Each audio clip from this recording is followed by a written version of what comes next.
Bonjour à toutes et à tous et bienvenue dans un nouvel épisode d'Histoire d'Astro. Ça fait un bail que j'ai pas enregistré d'épisode et j'ai l'impression ces derniers temps de dire ça à chaque début d'épisode. Donc bon, je vous avais prévenu dans le premier épisode, j'avais dit que je savais pas quel rythme j'allais avoir. Pendant un temps, j'ai vraiment réussi à en sortir un épisode toutes les 2 semaines. Mais là, ces derniers temps, franchement, depuis avril, il se passe trop de choses et j'arrive plus à me poser. Donc, désolée, voilà. En tout cas, c'est cool parce que vous avez été assez nombreux à me demander quand allaient, sortir les prochains épisodes. Donc ça veut dire que vous aimez bien, et j'ai des retours positifs. Donc, voilà, je suis contente d'enregistrer celui-là et j'espère qu'il vous plaira. On est sur une petite prise de risque là parce que Mercure rétrograde depuis hier. La meuf vraiment n'enregistre rien pendant des semaines et genre pile quand Mercure recommence à rétrograder, elle se lance. Voilà, bah écoute, j'aime vivre dangereusement, on va voir. J'ai quand même maximisé le truc. Normalement, voilà, il y a des backups. Mais la dernière fois que j'ai enregistré un épisode pendant Mercure rétrograde, je sais plus comment ça s'était passé. Je crois que c'était mon micro qui s'était coupé, peut-être, sur les 10 dernières minutes de de l'épisode. Donc là, j'espère que ça sera pas le cas. Et puis, bah, sinon, écoutez, qu'est-ce que vous voulez, c'est la vie. Pour vous donner un petit peu des nouvelles depuis, qu'on s'est quitté, avec l'épisode de Vipassana, ça va super. J'ai eu la chance de vivre un transit de Jupiter sur mon ascendant et en trigone avec mon soleil. Donc si tu ne comprends rien à cette phrase, je vais t'expliquer. Un trigone, c'est un aspect, positif. Donc ça veut dire qu'en gros, un aspect, c'est quand, dans les transits planétaires, les planètes ont une position qui fait qu'elles s'entendent bien et ça marche et donc du coup, ça crée des choses positives. Et Jupiter, si tu as écouté, les épisodes précédents, normalement tu le sais, mais si tu ne le sais pas, je fais un petit rappel. C'est une planète qui parle de croissance, d'expansion, qui peut apporter, des véritables coups de boost. Alors bien sûr, parfois, elle a des côtés aussi un petit peu plus challengeants, mais là, en l'occurrence, c'était un transit positif comme je le disais et sur mon ascendant et mon soleil, ça veut dire qu'en gros, il y a eu un truc au niveau de mon identité, de la manière dont je me présente au monde qui a évolué. Ça a été un transit hyper bénéfique pour moi parce que en fait, tout d'un coup, tout s'est mis à vraiment, très bien fonctionner. C'était ouf. En plus, c'est un transit qui touchait, notamment la maison 6, qui est la maison, de mon travail au quotidien. Donc, il y a eu des choses qui ont évolué dans mon travail au quotidien. Il y a eu des choses qui ont évolué sur, mon image, quoi. Pour résumer, j'ai eu, une poussée de followers d'un coup sur les réseaux sociaux. On est passé de moins de 1000 à 4000 en l'espace de 3 semaines. Donc trop cool. Merci pour ça, franchement, trop enfin, je comme je l'avais déjà expliqué, j'ai pas forcément pour vocation d'avoir une énorme communauté sur les réseaux sociaux, mais ce qui est sûr, c'est que, déjà, ça valorise mon travail, donc ça veut dire que vous aimez bien et donc ça fait plaisir. Mais c'est surtout que ça me donne de la comment dire? De la légitimité, quand les gens cherchent une astrologue pour faire des lectures de thèmes et du coup, là, ça fonctionne super bien. J'ai eu plein de demandes, un peu trop d'ailleurs, même pour être honnête. J'ai pour la première fois 8 lectures de thèmes à faire en 8 jours, même pas en 7 je crois. Donc c'est intense, on va pas se mentir, parce que je suis encore en poste dans mon ancien travail, enfin dans mon ancien travail, dans mon travail, qui n'est d'ailleurs pas si ancien que ça, parce que la dernière fois, je vous ai laissé en vous expliquant que j'allais partir en octobre et que je l'avais annoncé, du coup à l'équipe. Et en fait, il y a eu un rebondissement, qui s'est fait. Transit de Jupiter, toujours qui touche ma la maison de mon travail. J'ai eu la chance d'avoir la proposition, des cofondatrices de rester en freelance 2 jours par semaine pendant quelques mois. Du coup, ça me fait une transition qui est juste, ouf et en plus, vous l'avez peut-être senti dans l'épisode où j'en parlais, j'étais triste de partir de cette entreprise que j'adore et moi, je voulais juste, en fait, que l'astrologie soit mon activité principale. Donc cette proposition, elle tombe à pic parce que, du coup, ça me permet vraiment de concilier les 2 donc la vie est magique. Voilà, à part ça, les vacances arrivent, c'est un été très festif pour moi, on se refait pas, j'ai toujours mon stellium en maison 5 donc la fête, c'est la vie. J'ai déjà fait un premier festival là, j'étais au Nowhere pour ceux à qui ça parle, en Espagne, donc c'est, le Burning Man, d'Espagne, en plus petit. Mais qu'est-ce que c'est bien, franchement, c'est ouf. Si tu connais et que tu y es déjà allé, contacte-moi et on on s'en parle parce que vraiment c'est exceptionnel. Moi, c'est la quatrième fois, non, c'est la troisième fois que j'y vais et enfin, c'est voilà. Si tu ne connais pas, franchement, va regarder, ça mérite, quand même, le coup d'œil. J'ai 2 autres festivals qui arrivent. Le gros challenge de ça et tu le sais si tu avais écouté le tout premier épisode, c'est que j'ai tendance à perdre ma voix quand je fais la fête et ma voix, j'en ai besoin pour faire mes lectures, j'en ai besoin pour, enregistrer ce podcast et faire mes contenus sur les réseaux sociaux et aussi, les réunions que j'ai dans mon mon autre taf globalement. Et là, au retour du Nowhere, j'avais perdu ma voix, d'où le fait que j'ai pas pu enregistrer cet épisode. Enfin, ça fait longtemps que j'ai envie de l'enregistrer, mais que je le fais pas et c'est aussi en partie, à cause de ça. Donc j'ai pris des mesures. J'ai pris des mesures pour apprendre à mieux utiliser ma voix et j'espère vraiment que je vais arrêter de la perdre en route parce que c'est quand même assez handicapant. Allez, j'arrête de raconter ma vie et on se lance dans le sujet de l'épisode du jour. Donc on va reprendre, ça fait longtemps que j'ai pas fait un épisode pédagogique en vrai. Et du coup, on va reprendre où on s'était arrêté dans une petite balade cosmique, à savoir qu'on a déjà vu du coup les luminaires, les planètes personnelles. On a vu les planètes sociales, donc Jupiter et Saturne. Et là, on va se diriger vers les planètes générationnelles. À la base, je voulais faire un épisode sur les 3 d'un coup, mais en fait, elles sont tellement mastodontes que, enfin, ça serait vraiment, je pense, imbitable pour vous et enfin voilà, c'est pas la direction que j'ai envie de prendre. J'ai envie de faire des épisodes qui sont quand même lourd et digestes. Lourd et digeste, non, justement, léger et digeste, même s'ils sont complets. Donc, je vais faire une série d'épisodes sur les 3 planètes générationnelles, à savoir Uranus, Neptune et Pluton. Voilà, j'espère que ça vous plaira. Donc, aujourd'hui, on commence avec Uranus. Et d'ailleurs, ça tombe bien parce qu'il y a eu un transit assez important qui s'est passé sur ce début de mois de juillet, c'est que Uranus a changé de signe. En fait, les planètes générationnelles, on les appelle comme ça. Normalement, tu le sais si tu as déjà écouté mes autres épisodes, mais on les appelle comme ça parce qu'en fait, elles sont tellement lentes qu'elles marquent des générations entières. En fait, quand tu nais à une certaine époque, pendant, par exemple, Uranus, elle reste entre 7 et 8 ans dans le même signe. Donc, toutes les personnes qui sont nées sur cette période-là ont Uranus dans le même signe. Donc, c'est pour ça qu'on dit qu'en fait, elle marque des générations entières. Et là, Uranus vient de passer en Gémeaux, donc c'est un transit majeur. Il y en a beaucoup cette année en 2025.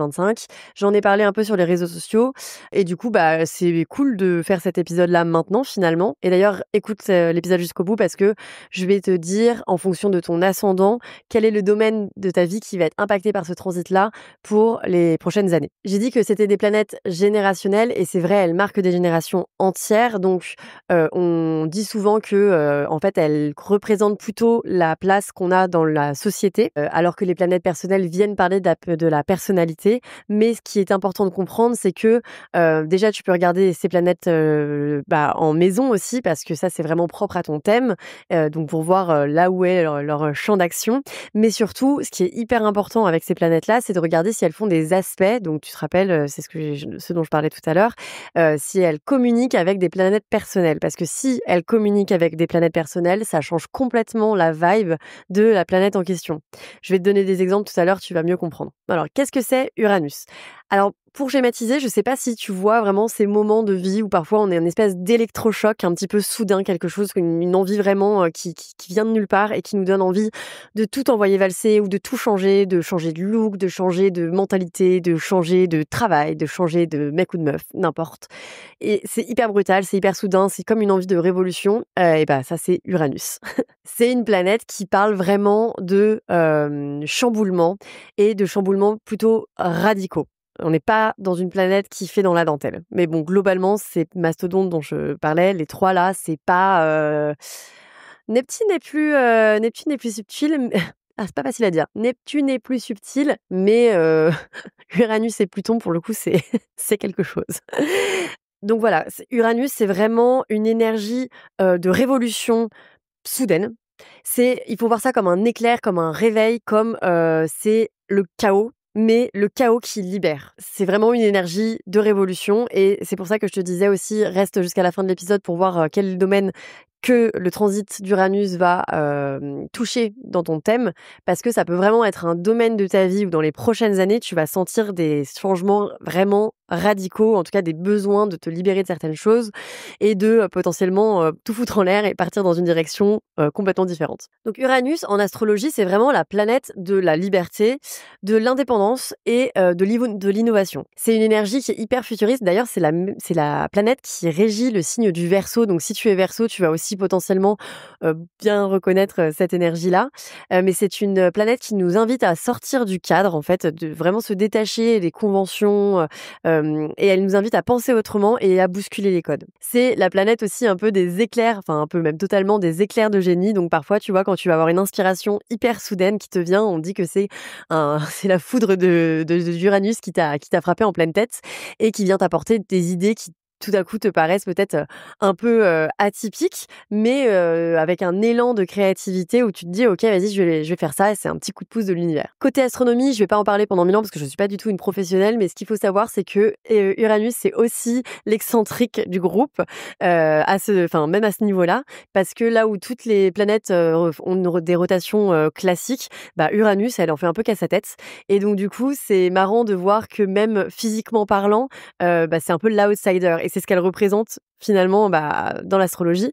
Donc c'est assez le symbole est assez fort je trouve. Et côté mythologie, je vais pas non plus en parler pendant 1000 ans, mais je vais vous reparler un petit peu du mythe quand même. Donc Uranus c'est Ouranos et en fait c'est le ciel et sa femme Gaïa c'est la terre. Et en fait, il faut imaginer que Uranus c'est un peu tyrannique et il féconde sa femme donc la terre en permanence et il bloque en fait du coup ses enfants à l'intérieur du ventre de Gaïa. Ils peuvent pas sortir et Gaïa subit pendant un temps, mais au bout d'un moment, elle en a ras la casquette et elle demande à son fils Saturne, Chronos, de la libérer de l'emprise du coup d'Uranos, ce qu'il fait en sectionnant le sexe de son père. Charmant. Voilà et du coup, tous les enfants sont libérés et Uranos part dans le ciel et du coup, en fait, c'est vraiment cette énergie, qu'on retrouve aussi, du coup, dans la mythologie de, renversement d'ordre, de révolution, de tout d'un coup, en fait, on se rebelle contre l'autorité et ça se fait de manière radicale et un peu violente, là, du coup, en l'occurrence. Mais donc voilà, c'est vraiment cette énergie-là qu'on retrouve aussi astrologiquement parlant. Ce mythe, c'est exactement ce qu'Uranus vient symboliser dans nos vies. C'est le moment où en fait on va juste dire stop, on va renverser la table et on va s'engouffrer dans une brèche qui jusqu'à présent était figée et nous on s'engouffre dedans et on fait tout exploser. Comme je le disais, Uranus du coup c'est vraiment l'éveilleur de conscience et elle est là pour libérer brutalement. C'est pas une planète qui demande la permission, elle arrive, elle surgit, elle surprend et parfois c'est vraiment archi brutal. Je sais pas si c'est quelque chose que vous avez déjà vécu, mais c'est quelque chose où après quand on regarde en arrière, on se dit genre: «Waouh, qu'est-ce qui s'est passé?» Il y a vraiment un avant et un après. Alors c'est sûr que parfois c'est une planète qui peut amener, des choses qui sont douloureuses, mais in fine, c'est toujours cette énergie de libération. Comme je le disais, Uranus est une planète dite générationnelle, donc qui marque des générations entières. Elle reste environ 7 ans par signe et du coup, elle met 84 ans à faire le tour du zodiaque. Donc tu vois, là, de se dire que, elle vient de passer en Gémeaux, ça fait 84 ans qu'elle n'était pas dans ce signe-là. Et donc, c'est intéressant de regarder aussi un petit peu pour les différentes générations ce que Uranus a pu apporter, puisque du coup, c'est une déclencheuse de prise de conscience et que tout ce qu'elle touche, en fait, elle le fait exploser et elle aide à le libérer, en fait, tout simplement. On va commencer avec les Uranus en Sagittaire qui sont nés entre 81 et 88. Pour le coup, du coup, eux, c'est vraiment une génération d'idéalistes qui sont vraiment en quête de sens. Le sens avec le Sagittaire, c'est vraiment c'est le signe de la quête de sens. Du coup, les enfants d'Uranus en Sagittaire, c'est vraiment des gens qui ont voulu élargir les horizons, casser les dogmes et bousculer les croyances. Bref, en gros, tout ce qui va toucher le signe du Sagittaire. Vous l'aurez reconnu peut-être ou pas d'ailleurs, parce que ça se trouve vous connaissez pas le signe du Sagittaire. Mais du coup, on retrouve dans cette génération-là toute la montée du backpacking, la mondialisation des cultures et l'essor de l'éducation un peu hors cadre. Uranus en Capricorne, c'est ma génération, c'est celle qui est née entre 88 et 95. Donc le Capricorne, c'est un signe qui parle de conservatisme, de structure, du système et du pouvoir. Et Uranus, du coup, est venu secouer tout ça. Et du coup, c'est une génération qui est marquée par l'obsession de la réussite, certes, comme le Capricorne, mais en fait avec le besoin de hacker le système. Parce que c'est très Uranus de vouloir faire les choses, voilà, comme je le disais, il y a un côté très... le hacking, c'est vraiment... Le mot hacking, c'est très uranien. Parce qu'elle a un lien avec la technologie, elle est très visionnaire, très futuriste, etc. Donc globalement, c'est ça. Et nous, du coup, on est là pour hacker le système. Donc c'est vraiment une génération, en fait, qui est marquée par exemple, le fait d'être entrepreneur, typiquement de, ok, on va travailler, on va être successful, mais par contre, on va être notre propre patron, tu vois. Il y a personne qui va nous dire quoi faire. C'est marrant parce que moi, j'aurais jamais pensé être entrepreneuse un jour. J'étais bien tranquille dans mes petits CDI, là, cancer style. Et en fait, voilà, me voilà entrepreneuse moi aussi. Donc, c'est marrant de parler de ça. La génération d'après, du coup, les 95-2003, ils ont Uranus en Verseau. Du coup, Uranus est à la maison. C'est la génération qui a grandi avec Internet et les nouvelles technologies. Ils ont une pensée ultra connectée, ultra collective et très disruptive. C'est une génération donc qui a été très marquée par le numérique, mais qui est aussi empreint d'un engagement assez fort pour l'égalité, l'inclusion et les causes sociales et écologiques. Donc très jolie génération. On en a besoin. On a besoin des Verseaux aussi parce que c'est tellement Verseau ça. Surtout, là, je sais pas si vous, c'est comme ça, là, mais en ce moment, moi, personnellement, voilà, j'ai envie de, je suis marquée par l'envie de tout foutre en l'air dans la société tellement ça va mal. Je pense qu'on a besoin d'une bonne petite révolution et je sens que ça gronde et je sens qu'à un moment donné, ça va être peut-être le chaos, mais que ça sera vraiment, vraiment nécessaire et ça va être dur, mais mon Dieu, on en a vraiment besoin. Et je vais terminer avec les Uranus en Poisson. Donc les 2003-2011. Alors là, c'est plus insaisissable parce que l'énergie du poisson, c'est toujours très insaisissable. Donc ça donne des enfants qui sont... Enfin, des enfants, ils sont plus vraiment enfants, tu me diras maintenant. C'est toujours très bizarre, je sais pas si ça vous fait ça, mais je trouve que quand on est né dans les années 90, les gens qui sont nés après les années 2000, t'es un peu là en mode, mais déjà, moi, dans ma tête, ils sont tous encore enfants. Mais par exemple, quand je recrute des stagiaires ou des alternants et que je vois leur date de naissance sur leur CV, je suis là, mais 2006, c'est pas une date de naissance, ça c'est... c'est pas possible, tu vois. Bref, je sais pas si vous voyez ce que je veux dire. Mais donc, pour revenir à nos petits poissons, enfin Uranus en poisson, donc ça fait des personnes qui sont quand même assez hypersensibles, qui vont être assez aussi connectées à tout ce qui va être invisible, intangible, qui peuvent avoir une vibe assez artistique également, avec des idées novatrices. Mais du coup, voilà, ils ont vraiment ce côté un petit peu d'éponge émotionnelle pour le collectif. Donc, les pauvres, là, ils doivent prendre un peu cher parce que tu me diras, le monde avec lequel on évolue là, my God, je suis bien contente. J'avoue, bon, j'ai beaucoup de signes d'eau, j'absorbe pas mal les émotions. Mais je suis contente là de pas vraiment être de pas être poisson parce que je pense que ça serait too much pour moi quoi. Je me foutrais en l'air. Petite pensée pour les poissons, si c'est dur, je vous envoie de l'amour. Du coup, avec cette génération, c'est la montée de tout l'intérêt pour la santé mentale, les émotions, le retour au spirituel aussi beaucoup, qui est une génération qui est hyper créative, mais bon, qui a un petit peu du mal avec voilà, ses repères, elle est un peu dans le flou quoi. Pas évident. Si vous voulez réagir d'ailleurs à ça, si vous voulez en parler, alors évidemment là on parle d'un placement isolé. La réalité c'est qu'on regarde jamais un placement isolé dans un thème astral parce qu'en fait tout est connecté, doit se faire, toute interprétation doit se faire avec tout le cadre du thème astral pour vérifier la cohérence. En fait, si tu veux, quand on fait une lecture de thème astral, ce qu'on va faire c'est qu'on va regarder, on va interpréter tous les placements et après on va faire un peu du tri de ce qui ne fonctionne pas et le reste ce qui est cohérent. Quand tu analyses un placement isolé, le risque en fait, c'est que tu regardes pas la carte dans l'ensemble et donc du coup, la personne ça peut ne pas du tout lui parler parce que ça se trouve dans le reste du thème, il y a des choses qui font que ça interagit différemment et donc l'interprétation est différente. Mais bon, en tout cas, venez me dire en commentaire si ou par message ou sur Instagram, n'hésitez pas à venir me faire un feedback sur cet épisode et me dire si ça vous a parlé. Et puis après, comme je le disais d'ailleurs, ça peut se déclencher plus tard parce que moi, la génération du coup d'Uranus en Capricorne, personnellement, je trouve que je le ressens de plus en plus. Je le ressens de plus en plus en grandissant, mais peut-être parce que en vrai maintenant je suis une adulte et donc j'ai le pouvoir aussi d'agir à ma guise. Donc c'est moi qui prends la décision de prendre des décisions plus radicales par rapport à des modèles conventionnels qu'on a pu avoir avant quoi. C'est assez intéressant. C'est assez intéressant, ouais. Je sais pas si j'en parle ici. Voilà. Mais vous savez quoi? Désolée pour les personnes qui vont pas comprendre, mais j'ai Uranus dans ma maison 7, qui est la maison du mariage, notamment.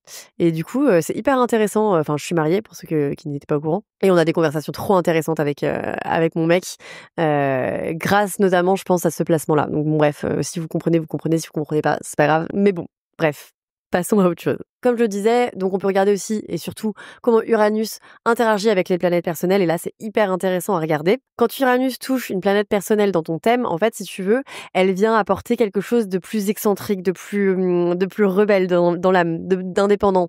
Donc je vais vous donner des exemples, ça va être plus simple. Si par exemple Uranus, elle touche ton soleil, si elle est conjointe à ton soleil par exemple, donc c'est-à-dire que vraiment les deux planètes sont au même endroit dans ton thème, du coup ça va t'apporter une volonté d'indépendance assez forte, de ne pas avoir de hiérarchie par exemple. Tu sais, c'est toi le boss concrètement, tu ne veux pas qu'on te donne d'ordre. Il y a vraiment cette notion de rébellion contre j'arrive pas à le dire, contre l'autoritarisme, et ça peut du coup donner aussi un caractère un peu plus anticonventionnel. Donc on va avoir une personnalité qui est quand même plus marquée par quelque chose d'atypique. Globalement, on va pas rentrer dans les normes. On va être là pour bousculer les codes justement. Si Uranus touche Vénus, alors dans ces cas-là, Vénus, puisque c'est la planète, alors là on va parler par exemple pour le prisme des relations, mais Vénus parle de plein d'autres choses. Mais si on parle par exemple du prisme relationnel, et ben dans ces cas-là, ça va te donner des attirances pour par exemple des relations plus atypiques, plus ouvertes, moins conventionnelles. Donc par exemple des relations libres, le fait d'être en trouble, ou alors je sais pas moi, d'avoir envie d'expérimenter des choses qui sont un petit peu atypiques. Voilà, globalement on peut dire ça comme ça. Mais ça peut amener aussi des ruptures hyper soudaines et bon, c'est pas forcément très joyeux, mais en tout cas c'est toujours pour amener quelque chose de disruptif, qui permet vraiment de se libérer et d'évoluer, parce que de toute manière, c'est chaque transit, chaque événement qui arrive dans notre vie nous permet, en tout cas doit nous permettre une évolution in fine positive. Si Uranus touche Mars, vu que Mars est la planète de l'action, et du coup on va avoir une action qui va être hyper impulsive, on va avoir besoin de bouger, on va avoir besoin de créer des choses de manière peut-être originale, et on peut avoir une colère, vu que Mars représente aussi la colère, on peut être assez impulsif aussi de ce côté-là. Donc bon, pas forcément très facile à gérer, mais ça peut aussi donner de très belles choses avec une énergie créatrice hyper visionnaire, hyper avec des idées hyper novatrices et donc révolutionnaire quelque part. Et enfin, si Uranus touche à la Lune, bon, la Lune représente également plein de choses, mais comme les planètes précédentes. Mais là, on va parler par exemple du prisme du besoin émotionnel, du monde émotionnel. Du coup, ça peut donner des émotions qui vont être très fluctuantes, une espèce d'instabilité émotionnelle. Et ça peut donner aussi un fort besoin d'indépendance, de liberté, d'espace, de ressentir qu'on n'est pas enfermé et qu'on est libre d'incarner qui on a envie. Du coup, c'est des gens généralement qui n'aiment pas du tout la routine et qui ont besoin de rebondissements dans leur vie. Bon, tu l'auras compris, dans tous les cas, là, vraiment, je schématise parce que en réalité, chaque planète représente énormément de choses du coup, bon, je résume. Voilà. Et du coup, qu'est-ce qui se passe quand Uranus transite une planète dans ton thème? Et du coup, ça peut donner une période de changement très soudain, très brusque, très radical. Je sais pas, par exemple, Uranus transite sur Vénus, et dans ces cas-là, ça se trouve, tu vas avoir une rupture un peu brutale, ou alors tu vas justement initier une nouvelle typologie de relation que tu n'avais jamais envisagée avant. Enfin voilà, on peut pas prévoir. De toute façon, j'ai envie de dire, avec les transits d'Uranus, c'est toujours très imprévisible. Ce qu'il faut savoir, c'est vraiment une planète qui en fait un peu casse à tête. Donc, s'il y a bien une planète sur laquelle je parierais pas forcément sur les résultats des transits, c'est bien elle. Évidemment, on peut savoir un peu quelle va être la direction que ça pourrait prendre, mais ça peut toujours apporter des choses beaucoup plus imprévisibles. En tout cas, si vous vivez un transit d'Uranus, bon déjà, comme tout transit, on garde en tête, les gars, que c'est temporaire, ça ne dure pas, rien ne dure dans la vie. Et donc, si c'est dur, déjà, j'ai envie de dire, résistez pas au changement, parce qu'en fait, Uranus, comme je le disais, elle est là pour réveiller et pour révolutionner. Si tu luttes, si tu te cramponnes à tes petites habitudes et à ton truc de non, j'ai pas envie d'évoluer, etc. Et comme je le disais au début de l'épisode, elle va pas faire dans la dentelle. Donc ça va être de plus en plus dur en fait, jusqu'à ce que tu lâches et que tu comprennes que dans la vie, il faut lâcher prise et il faut suivre le mouvement. Voilà, même si parfois c'est dur, mais c'est toujours libérateur, vraiment toujours libérateur. Donc si tu traverses un transit d'une planète quelle qu'elle soit et que c'est difficile, vraiment garde en tête que c'est temporaire et que c'est pour aller vers la lumière. Donc comme je disais, Uranus est entré dans le signe du Gémeaux le 7 juillet. Alors tu l'as peut-être déjà senti. Moi j'ai des gens qui m'ont dit, quand sur les réseaux sociaux j'ai parlé de ce transit-là et que j'ai donné les maisons aux gens qui me donnaient leur ascendant. Donc je leur disais quel domaine de vie allait être impacté. Et il y en a plein qui me répondaient mais c'est ouf, je le sens déjà, je suis en train de vivre ci et ça, etc. Tout le monde ne le ressent pas de plein fouet évidemment. Et puis ça dépend de pas mal de choses dans le thème astral. Mais déjà le transit de Uranus en Gémeaux, c'est quelque chose qui va tous nous impacter au-delà de notre vie personnelle, collectivement parlant. En gros, il faut se dire qu'on rentre dans une décennie, elle va rester 7 ou 8 ans, elle va rester jusqu'à 2033, donc on a le time. Et ça va être du coup, une période probablement qui va être marquée par des révolutions sur la manière de communiquer, de penser, d'enseigner. En fait, dans toutes les thématiques du Gémeaux, donc la communication, les réflexions. Et comme Uranus représente aussi les évolutions technologiques et les avancées majeures sur le domaine, on va dire, digital, on peut avoir de sacrées révolutions. Alors, on a déjà l'intelligence artificielle qui est en train voilà, prendre en ampleur. Mais je pense que vraiment là où on en est, enfin en 2033, ça sera abusé. Vraiment, je pense que ça sera abusé.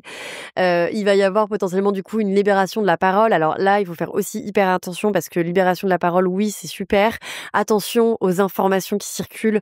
Prenez toujours le soin de vérifier les informations. C'est hyper important, surtout maintenant avec l'intelligence artificielle. Vous vous rendez pas compte peut-être, mais ChatGPT dit énormément de conneries. Vraiment, ne prenez pas ce que ChatGPT dit pour acquis. Vérifiez toujours avec des sources, challengez-le aussi parce que parfois, tu vas lui demander une information, il va te donner une réponse en étant hyper sûr de toi et si tu connais le sujet, tu lui dis: «Mais attends, là, c'est pas vrai». Il va te dire: «Ah oui, effectivement, c'est pas vrai» et il va te parler de l'inverse. Franchement, faites hyper attention. Enfin, j'avais fait une vidéo sur, ChatGPT qui interprétait mon thème astral et il racontait n'importe quoi. Il vraiment, il mettait les placements au mauvais endroit. Enfin, c'était voilà. Mais c'est avec l'astrologie, mais c'est pareil avec tout. Enfin, donc voilà, vigilance, et vous aussi faites attention à faire circuler des informations qui sont vraies. Voilà, des choses dont vous êtes sûr. Parce qu'on est dans une ère où maintenant on peut tous beaucoup s'exprimer avec les réseaux sociaux, voilà, l'explosion des podcasts, on a tous une parole qui se libère et c'est super. Hem, Là, ça va s'accélérer, donc c'est pas, enfin voilà, je pense qu'il faut faire, vraiment très attention à ce qu'on est en train de créer parce que ça peut être très dangereux en fait, in fine. Voilà, donc en gros, globalement, Uranus en Gémeaux, peut venir parler de tout ça. Si tu veux plus d'informations, j'ai fait un carrousel sur mon compte Instagram, donc Astro Because Why Not, que tu peux retrouver où je parle un peu plus de ce transit, là. Je vais pas m'épancher parce que sinon cet épisode ne va pas faire 30 minutes comme je l'avais dit et c'est pas le but. Mais voilà, en tout cas, il faut retenir de ce transit que les idées vont s'accélérer, qu'on va avoir peut-être des schémas mentaux qui vont, exploser, on va penser différemment, on va raconter les choses différemment. Et les technologies, je pense, vont prendre une ampleur, enfin voilà, ça va être assez ouf. Moi, je mise un peu, mais enfin, en même temps, c'est un peu nul ce que je vais dire, mais je vais le dire quand même. Je suis persuadée qu'il va y avoir l'émergence de nouveaux réseaux sociaux ou de nouveaux canaux de communication dont on n'a absolument pas idée aujourd'hui. Vous allez me dire: «Bah oui, c'est normal, il y a quelques années, il y avait pas non plus, TikTok et cetera», mais je pense que ça va aller au-delà de ça. Je pense qu'on va vraiment franchir des limites, qu'on ne peut pas, penser. Donc voilà, les créateurs de contenu, comme moi, hein, finalement, soyons sur le vif du sujet parce qu'à un moment donné, il y a quelque chose qui va arriver, il va falloir aller très vite pour pouvoir se positionner dessus et j'espère que ça nous aidera dans notre travail. Parce que c'est vrai que aussi ce que je suis en train d'y penser, mais avec l'explosion de l'intelligence artificielle, il y a beaucoup de métiers qui sont remis en question aujourd'hui. Le métier d'astrologue pourrait être remis en question aussi parce que la majorité des gens n'ont pas de connexion, n'ont pas de connaissances, en astrologie et peuvent aller voir, ChatGPT en étant persuadés que ChatGPT leur dit la vérité et interprète leur thème, sans se douter qu'en fait, il leur raconte n'importe quoi. Donc bref, tous les métiers peuvent être touchés. Donc j'espère qu'il y a aussi des choses qui vont arriver, qui vont nous permettre de faire évoluer, nos métiers et je pense aussi qu'à un certain point, le Gémeaux d'ailleurs étant, hyper, sociable, et ayant besoin de liens, et Uranus, étant une planète, qui crée du lien aussi, qui est très humaine finalement, je pense qu'il va y avoir, aussi quand même un besoin de se reconnecter les uns aux autres. Alors certes, la connexion peut se faire avec les réseaux sociaux, mais je pense qu'en fait, à un moment donné, on va avoir besoin de se déconnecter un petit peu de tout ça et de revenir à des contacts un petit peu plus, humains, tout simplement. Parce que, l'intelligence artificielle, c'est super, mais je pense qu'on est tous humains et on a besoin de rapports humains, en fait. Moi, quand je vois, des potes qui me disent qu'ils consultent ChatGPT, parce que c'est enfin, comme un psy, quoi.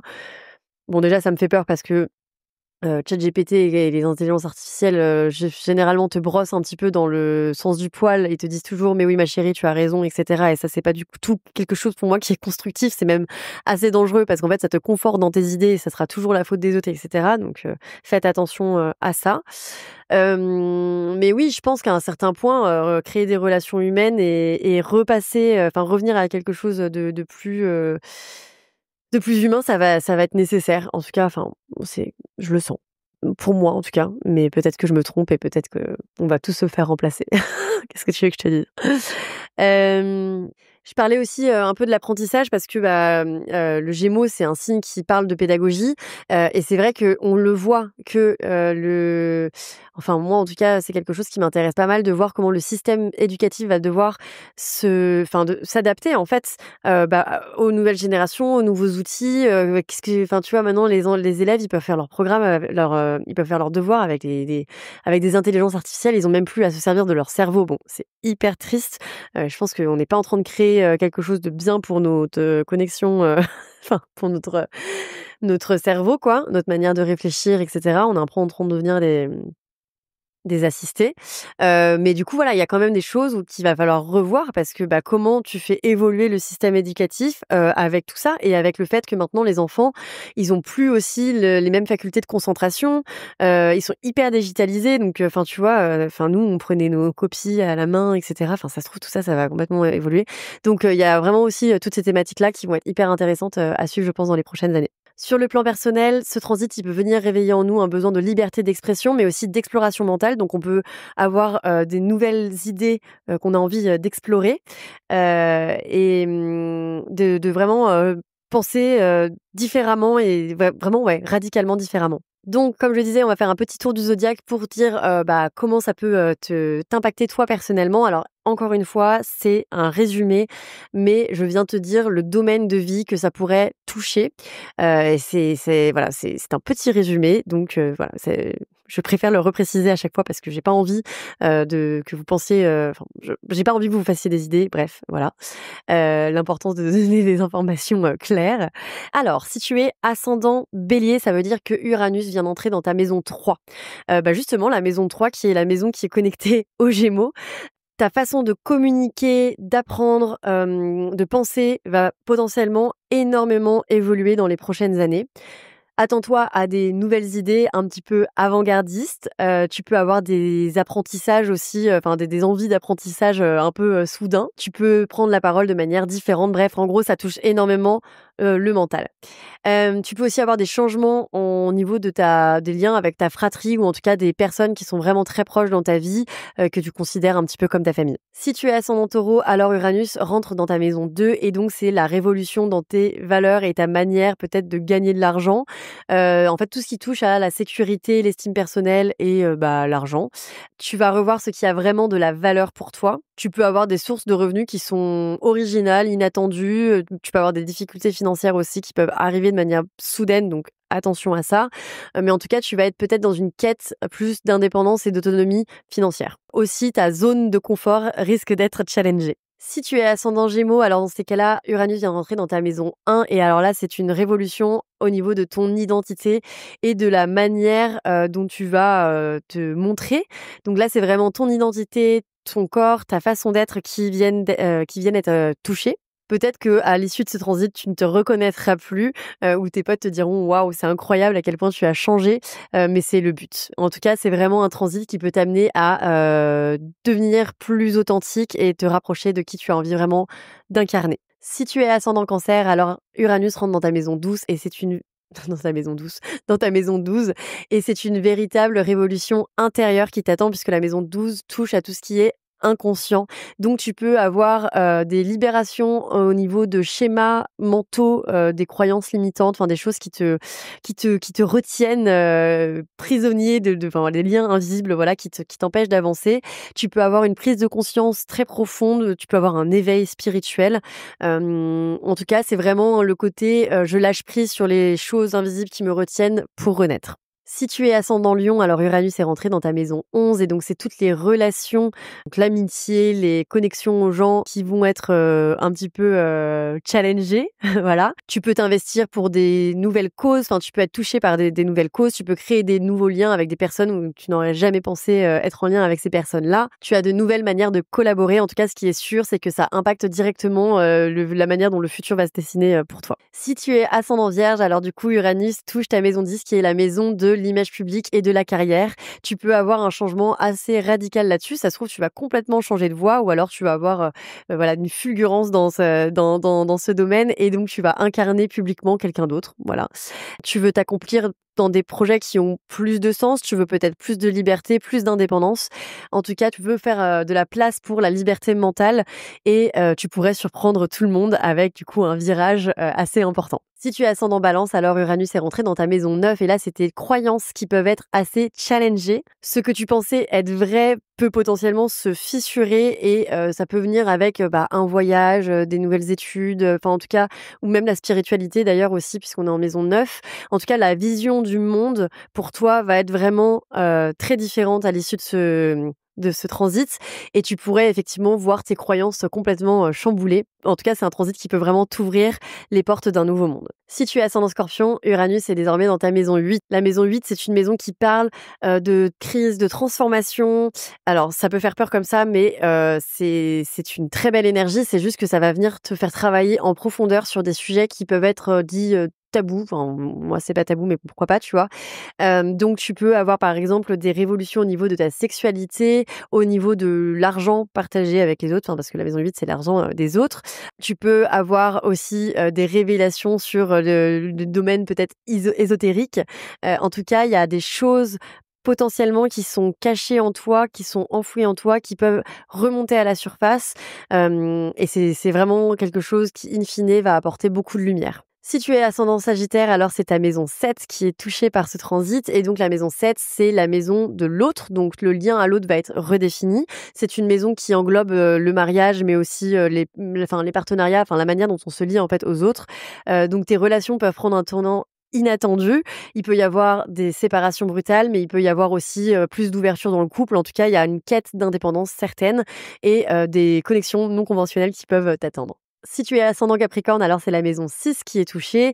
La maison 6 qui parle des routines, de la santé, du travail aussi au quotidien. Donc c'est peut-être que tu vas avoir une nouvelle routine, peut-être que tu vas avoir une manière de travailler qui va être complètement différente.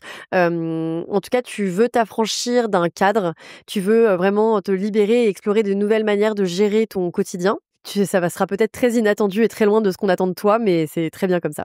Si tu es ascendant Verseau, alors Uranus est désormais dans ta maison 5 et la maison 5 du coup parle d'amour, de créativité, d'expression de soi, des enfants, enfin de pas mal de choses. Donc tu pourrais changer ta manière d'aimer, tu pourrais changer ta manière de créer, avoir vraiment une explosion de créativité ou même changer de la manière de te montrer. Tu peux avoir des projets originaux, des crushs complètement inattendus et tu pourrais être amené à explorer de nouveaux plaisirs. Et enfin, si tu es ascendant Poisson, alors c'est ta maison 4 qui est désormais traversée par Uranus. La maison 4, c'est le foyer, c'est la famille, c'est les fondations émotionnelles, donc ça va bouger pas mal là-dessus. Peut-être que tu vas déménager, peut-être que tu vas te libérer du passé, de quelque chose qui t'entrave et qui t'empêche d'avancer. Tu redéfiniras peut-être même d'ailleurs ce que la notion de chez toi, de foyer, de famille veut dire pour toi. Voilà, on a fait le tour. J'espère que ça t'a plu. Dans le prochain épisode, du coup, on va parler de Neptune. Je ne peux pas te dire quand est-ce qu'il va sortir. Honnêtement, j'en ai aucune idée. Déjà, j'ai enregistré cet épisode et je suis très contente. Enfin, je l'ai enregistré, je pense que je l'ai enregistré, mais ça se trouve, avec Mercure rétrograde, on peut pas savoir. Oh mon Dieu, je viens de voir que j'ai parlé pendant 1 heure alors que je pensais que ça allait durer une demi-heure. Je vais devoir couper des choses. Voilà, je te laisse là-dessus. J'espère que on se reparle bientôt, j'allais dire, mais tu ne me parles pas factuellement. Mais n'hésite pas à venir me parler sur les réseaux sociaux, ça me fait trop plaisir. J'adore recevoir vos messages. Voilà, donc si tu as écouté cet épisode, viens me le dire, viens me mettre un petit cœur sur une publication, ou viens m'envoyer un message tout simplement. Commente cette vidéo sur YouTube. Mets-moi des étoiles, s'il te plaît, sur les différentes plateformes d'écoute parce que ça m'aide vraiment, ça booste ma visibilité. Donc, si tu as aimé cet épisode, si tu aimes mon podcast, si tu m'aimes moi, euh, la meuf autocentrée, n'hésite pas à me soutenir, ça serait vraiment très sympa. Voilà, à très vite.